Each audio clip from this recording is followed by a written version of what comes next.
திரைப்படத் திரையில் ஓடும் ஒரு பிரம்மாண்டமான தீ விபத்து காட்சியை கொஞ்சம் கற்பனை செய்து பாருங்கள். ஒரு மாபெரும் காடு கொழுந்துவிட்டு எரிகிறது, விலங்குகள் ஓடுகின்றன, மரங்கள் எல்லாம் சாம்பலாகின்றன. அந்த தத்ரூபமான நெருப்பை பார்க்கும்போது நமக்குள் ஒரு பதற்றம் தொற்றிக்கொள்ளும் இல்லையா? அடுத்த காட்சியில் ஒரு பிரம்மாண்டமான சுனாமி பேரலை ஊருக்குள் புகுந்து எல்லாவற்றையும் மூழ்கடிக்கிறது. இப்ப கொஞ்சம் தர்க்க ரீதியாக சிந்தித்து பாருங்கள். அந்த நெருப்பு அது ஓடிக்கொண்டிருக்கும் திரையை சிறிதளவேனும் எரிக்கிறதா? நிச்சயமாக இல்லை. திரையில் எவ்வளவு பெரிய பிரளயமே நடந்தாலும் ஆமாம், அந்த திரை எரிவதுமில்லை, நனைவதுமில்லை. சரியா? துல்லியமான உண்மை.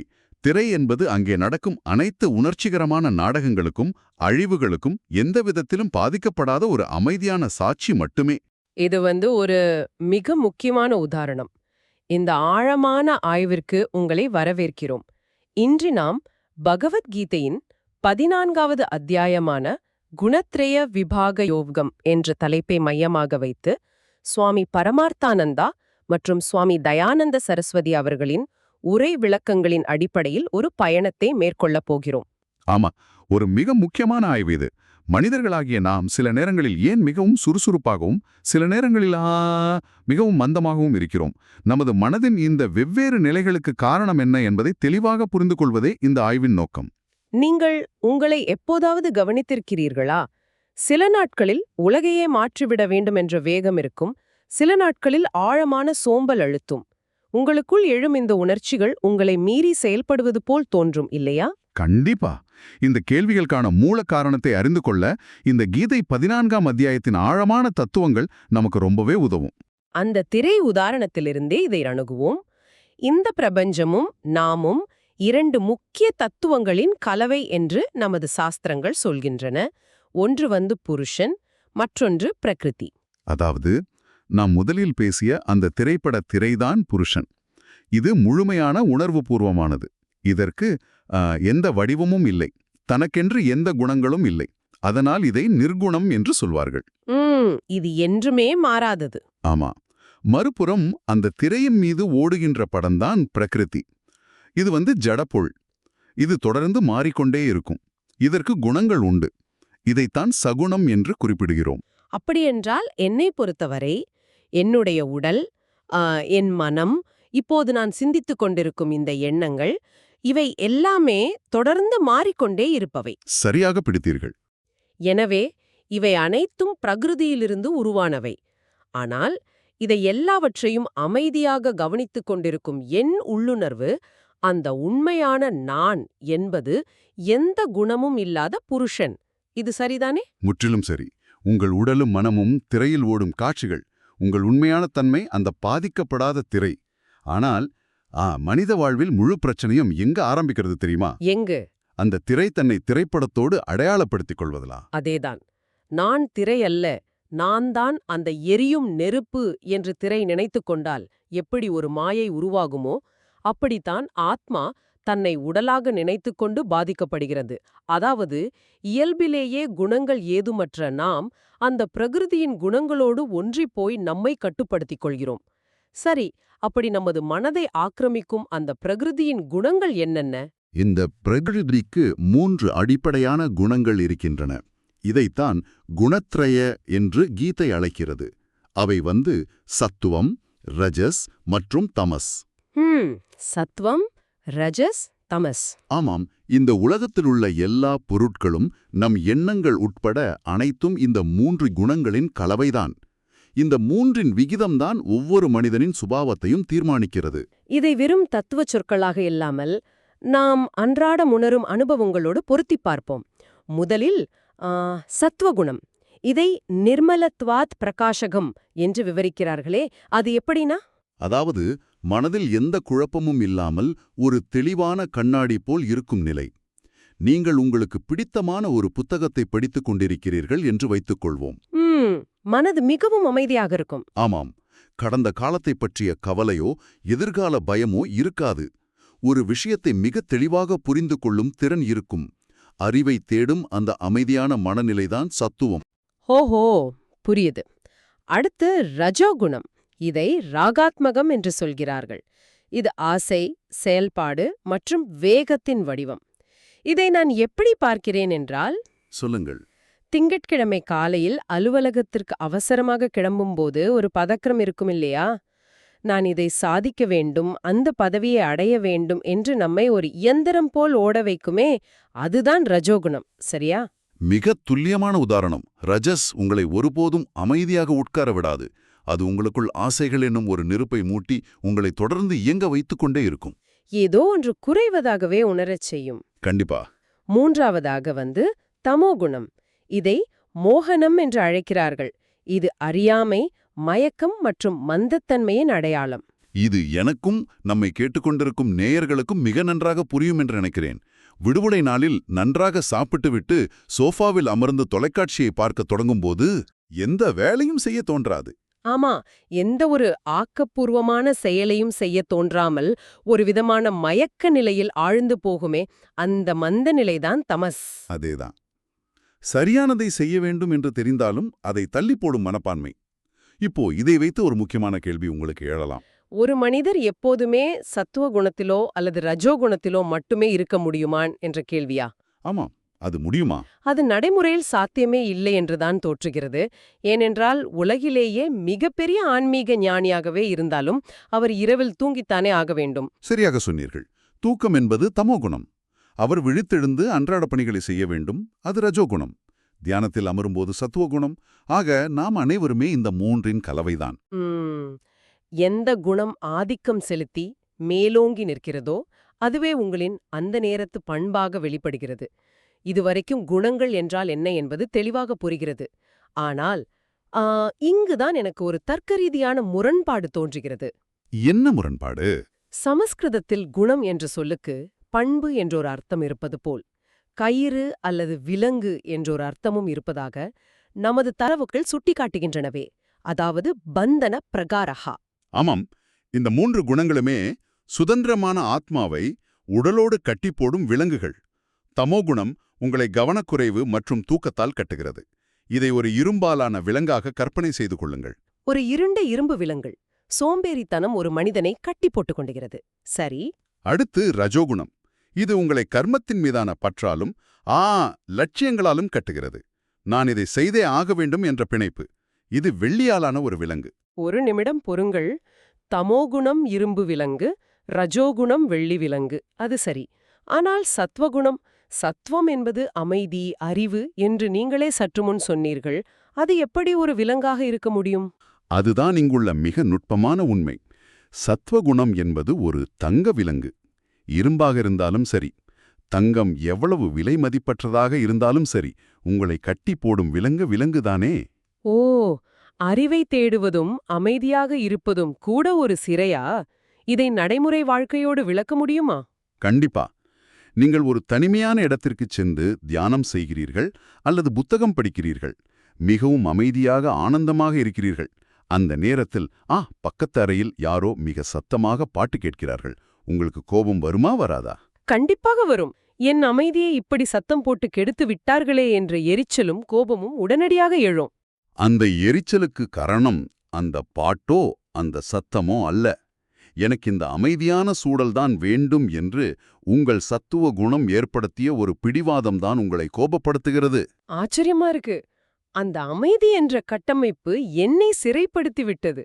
ஆமாம், அந்த சூழல் சற்று மாறும்போது நீங்கள் ஆழமாக துன்பப்படுகிறீர்கள். எனவே அறிவும் அமைதியும் கூட உங்களை ஒருவித அகங்காரத்தோடு கட்டிப்போடும் தங்க விலங்குதான். இது ஒரு மிகப்பெரிய திறப்பு. நாம் நல்லது என்று நினைக்கும் விஷயம் கூட நம்மை கட்டுப்படுத்துகிறது. சரி, இந்த நிமிடம் எனக்குள் எந்த குணம் ஆதிக்கம் செலுத்துகிறது என்பதை எப்படி கண்டுபிடிப்பது? அதற்கான அடையாளங்கள் என்ன? நீங்கள் ஒரு செயலை செய்யும்போது அது எதற்காக செய்யப்படுகிறது என்பதை சற்றே நிதானித்து ஆராயுங்கள். சத்துவம் மேலோங்கும்போது உங்கள் அனைத்து புலன்களிலிருந்தும் அறிவின் ஒளி வீசும். எதையும் தெளிவாக புரிந்து கொள்ளும் திறன் இருக்கும் இல்லையா? ஆமாம், அதன் விளைவு தூய்மையான மகிழ்ச்சி மற்றும் மேன்மேலும் அறிவு, அதாவது ஞானம். ரஜஸ் மேலோங்கும்போது பேராசையும் அமைதியின்மையும் இருக்கும். அத வாங்க வேண்டும், இத சாதிக்க வேண்டும்ன்ற வேகம் இருக்கும். இது வெளிப்பார்வைக்கு ஒரு மாபெரும் முன்னேற்றம் போல் தோன்றலாம். ஆனால் இதனுடைய உண்மையான விளைவு துயரமும் மன அழுத்தமும் தான், அதாவது துக்கம். ஏனென்றால் ஒரு இலக்கை அடைந்த மறுகணமே ரஜோகுணம் உங்களை அடுத்த இலக்கை நோக்கி துரத்த ஆரம்பித்துவிடும். தமஸ் மேலோங்கும்போது மயக்கம், செயல்பட விருப்பமின்மை தோன்றும். இத நாளைக்கு செய்து கொள்ளலாம் என்று தள்ளி போடும் மனப்பான்மை. இதன் விளைவாக கிடைப்பது இருளான அறியாமை மட்டுமே, அஞ்ஞானம். நேயர்கள் இப்போது தங்களை தாங்களே கேட்டுக்கொள்ள வேண்டும். நீங்கள் எடுக்கும் முடிவுகள் அறிவின் தெளிவாளா, பதற்றத்தாலா அல்லது சோம்பலாலா? இதுவே உங்கள் குணத்தின் அடையாளம். குணங்கள் எப்படி ஒவ்வொரு நொடியும் நம்மை இயக்குகின்றன என்பதை பார்ப்பதே ஆச்சரியமாக இருக்கிறது. ஆனால் எனக்கு இதிலும் ஒரு சின்ன சந்தேகம். மனிதர்கள் இறக்கும்போது அவனுடைய உடலும் மனதும் அழிந்து விடுகின்றன. அதோடு இந்த பிரகிருதியின் நாடகம் முடிகிறதா? இல்லை, அங்குதான் கீதையின் ஆழமே இருக்கிறது. வாழ்நாள் முழுவதும் நீங்கள் எந்த குணத்தை அதிகமாக வளர்த்துக் கொள்கிறீர்களோ அதுவே உங்கள் மரணத்திற்கு பிறகான பயணத்தையும், அதாவது கதியையும் தீர்மானிக்கிறது. மரணத்திற்கு பிறகான பயணம், அதாவது நமது குறிப்புகளின்படி இறக்கும் தருவாயில் ஒருவரிடம் சத்துவகுணம் மேலோங்கியிருந்தால் அவர் உயர்ந்த உலகங்களை சென்றடைகிறார். ஊர்த்வக்கதி. ஆமாம், ரஜோகுணம் மேலோங்கிய நிலையில் இருப்பவர்கள் செயல்களில் பற்றுள்ள மனிதர்களிடையே மீண்டும் பிறக்கிறார்கள். இது மத்தியம கதி. தமோகுணம் மேலோங்கியவர்கள் விலங்குகள் அல்லது தாவரங்கள் போன்ற கீழ்நிலை உலகங்களில் பிறக்கிறார்கள். அதோ கதி. ஒரு நிமிஷம், இதில் எப்படி லாஜிக் வேலை செய்கிறது? ஆத்மா என்பது திரைப்பட திரை போன்றது, எங்கும் நிறைந்தது என்று ஆரம்பத்திலேயே பேசினோம். அப்படியென்றால் எங்கும் நிறைந்த ஆத்மா எப்படி ஒரு உலகத்திலிருந்து இன்னொரு உலகத்திற்கு பயணம் செய்யும்? அகதியாச்சே அது. மிகச் சிறப்பான தர்க்கம். ஆத்மா எங்கும் பயணம் செய்வதில்லை. எப்படி திரை எந்த ஊருக்கும் நகர்வதில்லையோ அப்படியே ஆத்மாவும் நகர்வதில்லை. ஆனால் உங்கள் மனம், புத்தி அடங்கிய சூட்சும உடல் என்றொன்றிருக்கிறதல்லவா, அந்த சூட்சும உடல்தான் இந்த குணங்களின் தாக்கத்தை சுமந்து கொண்டு பயணம் செய்கிறது. ஆத்மா அங்கு வெறும் சாட்சியாக மட்டுமே இருக்கிறது. ஓ, சூட்ச்ம உடல்தான் பயணம் செய்கிறது. அப்படியென்றால் இந்த முடிவற்ற பிறப்பு இறப்பு சக்கரத்திலிருந்து எப்படித்தான் தப்பிப்பது? தங்க விலங்கான சத்துவகுணமும் ஒரு விலங்குதான் என்று பார்த்துவிட்டோம். அப்படியானால் மோட்சம் என்பதுதான் என்ன? உண்மையான சுதந்திரம் என்பது வெறும் சத்வகுணத்தை அடைவதல்ல. சத்வகுணம் ஒரு படிக்கட்டு மட்டுமே. இந்த 3 குணங்களையும் முழுமையாக கடந்து குணாதீதன் என்ற நிலையை அடைவதுதான் மோட்சம். குணங்களை கடந்து செல்லுதல். இந்த குணாதீதன் நிலையை எப்படி சாத்தியப்படுத்துவது? இதை புரிந்து கொள்ள நான் ஒரு உதாரணம் சொல்லட்டுமா? தாராளமாகச் சொல்லுங்கள். ஒலிம்பிக் போட்டிகளில் ஒரு தடியூன்றி தாண்டுபவரை, அதாவது அந்த போல் வால்டர், கற்பனை செய்து பாருங்கள். அவர் ஒரு மிகப்பெரிய தடையை தாண்டி அந்த பக்கம் விழ வேண்டும். அதற்காக அவர் ஒரு பெரிய தடியை பயன்படுத்துகிறார். ஆமாம், இங்கே அந்த தடிதான் சத்வகுணம் என்று வைத்துக்கொள்வோம். அருமையான உருவகம். அந்த தடியை பயன்படுத்தி அவர் ரஜஸ் மற்றும் தமஸ் என்ற 2 குணங்களை, அதாவது சோம்பலையும் ஆசையையும் கடக்கிறார். மேலே எழும்புவதற்கு அந்த தடி அவருக்கு அவசியமான கருவி. ஆனால் அவர் அந்த தடையை தாண்டி வெற்றிகரமாக மறுபக்கம் தரையிறங்க வேண்டுமென்றால் உச்சத்திற்கு சென்றவுடன் அந்த தடியை கீழே போட்டுவிட வேண்டும். மிகச்சரி. இந்த தடி எனக்கு மேலே வர உதவியது, இது தங்கத்தடி என்று பிடித்துக்கொண்டே இருந்தால் அவர் தடையை தாண்ட முடியாது. மறுபடியும் வந்த பக்கமே கீழேதான் விழுவார். அப்ப சத்வகுணமும் அப்படிதான். அது ஒரு அற்புதமான கருவி. ஆனால் அதுவே இலக்கல்ல. தூய அறிவை அடைந்தவுடன் நான் அறிவாளி, நான் அமைதியானவன் என்ற பற்றையும் கைவிட வேண்டுமில்லையா? ஆமாம், நானே அனைத்தையும் செய்கிறேன் என்ற எண்ணம் முழுமையாக அழிய வேண்டும்.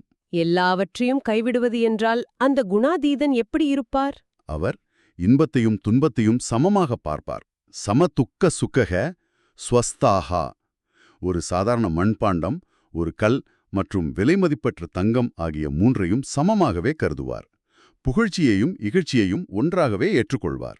இதை கேட்கும்போது ஒரு சாதாரண மனிதனுக்கு இது சாத்தியமற்றதாக தோன்றுகிறதே. ஒரு கல்லையும் தங்கத்தையும் எப்படி சமமாக பார்க்க முடியும்? ஏனென்றால் அவருக்கு ஒரு மாபெரும் பேருண்மை விளங்கிவிடும். குணங்களே குணங்களுடன் செயல்படுகின்றன. என் உடலும் மனமும் இந்த பிரகிருதியின் இயந்திரத்தனமான மாற்றங்களுக்கு உட்பட்டவை. ஆனால் உண்மையான நான் இதையெல்லாம் எந்த பாதிப்பும் இல்லாமல் வேடிக்கை பார்க்கும் அந்த மாறுபாடற்ற திரை என்ற அறிவு அவருக்கு வந்துவிடும். ஆக அவர் எந்தச் செயலிலும் ஒட்டாத வெறும் சாட்சி மட்டுமே. ஆமாம், சாட்சி மட்டுமே. நாம் இந்த ஆழமான ஆய்வின் இறுதி பகுதிக்கு வந்துவிட்டோம். இன்று நாம் பிரகிருதியின் 3 குணங்களான சத்வம், ரஜஸ் மற்றும் தமஸ் ஆகியவை எவ்வாறு நமது சிந்தனையையும் செயலையும் ஆக்கிரமிக்கின்றன என்பதை மிக விரிவாக பார்த்தோம். இந்த விலங்குகளை உடைத்து எப்படி ஒரு சாட்சியாக நின்று குணாதீதன் ஆவது என்பதையும் புரிந்து கொண்டோம். நேயர்கள், இதை வெறும் தத்துவ பாடமாக கேட்டுவிட்டு விடாமல் உங்கள் அன்றாட வாழ்க்கையில் பயன்படுத்துங்கள். நாளை உங்களுக்கு கடும் கோபமோ அல்லது ஆழமான சோம்பலோ வரும்போது ஒரு கணம் அமைதியாகி, இது உண்மையான நான் அல்ல, இது ரஜோ அல்லது தமோ குணத்தின் தற்காலிக விளையாட்டு மட்டுமே என்று உணர வேண்டும். சரியா? ஆமாம், நான் இதை பார்க்கும் சாட்சி என்பதை நினைவில் கொள்ளுங்கள். அந்த சிறு விழிப்புணர்வு உங்கள் வாழ்க்கை பாதையை மாற்றி அமைக்கலாம். அதைவிட ஒருபடி மேலே போய் விடை பெறுவதற்கு முன் சிந்திப்பதற்காக ஒரு கேள்வியை உங்களை நோக்கி கேட்கிறேன். நமது ஒவ்வொரு உணர்ச்சியும் ஒவ்வொரு எண்ணமும் இந்த 3 குணங்களின் இயந்திரத்தனமான வேதியியல் வினை மட்டுமே என்றால்? ஆழமான கேள்வி வருது. ஆமாம், அன்றாட வாழ்வில் நாம் மிகவும் பெருமையாக நினைத்துக் கொள்ளும் நமது சுய விருப்பம், அதாவது ஃப்ரீவில் என்பது வெறும் மாயைதானோ? நாம் சுதந்திரமாக முடிவெடுக்கிறோம் என்று நினைப்பது கூட ஏதோ ஒரு குணத்தின் தற்காலிக தூண்டுதல்தானோ என்பதை சிந்திக்க வேண்டும்.